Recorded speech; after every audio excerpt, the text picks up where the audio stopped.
Welcome to our channel. Today we how to disable Defender firewall rules for a specific app. Quick tutorial step by step clearly. Open the Windows Start menu. Type Windows Security in the search bar. Click on the Windows Security app. In the Windows Security window, navigate to Firewall and Network Protection. Select Advanced Settings from the options available. This will open the Windows Defender Firewall with Advanced Security window. In the left pane, click on Outbound Rules. Locate the app for which you want to disable the firewall rules. If the app is not visible, you may need to create a new rule. To create a new rule, click on New Rule. In the right pane, choose Program and click Next.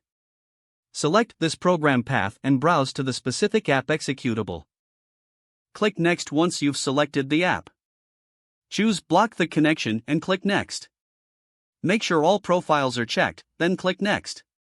Give your rule a name click Finish to apply the new rule. Return to the Outbound Rules section to confirm your new rule is listed.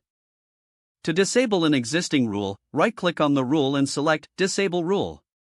Confirm the change if prompted. Your selected app should now have its firewall rules disabled. Close the Windows Defender Firewall window.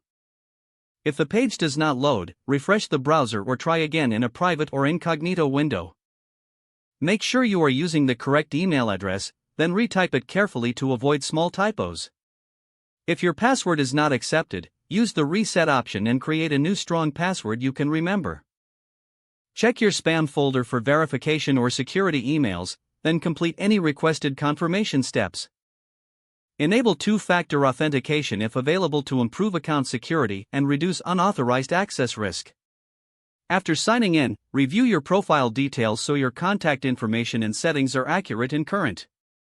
If you see an error message, note it down and try again after restarting your device and internet connection. Log out when you finish, especially on shared devices, to keep your account and payment information secure. If the page does not load, refresh the browser or try again in a private or incognito window. Make sure you are using the correct email address, then retype it carefully to avoid small typos. If your password is not accepted, use the reset option and create a new strong password you can remember. Check your spam folder for verification or security emails, then complete any requested confirmation steps. Don't forget to like this video and subscribe to our channel for more step-by-step tech guides.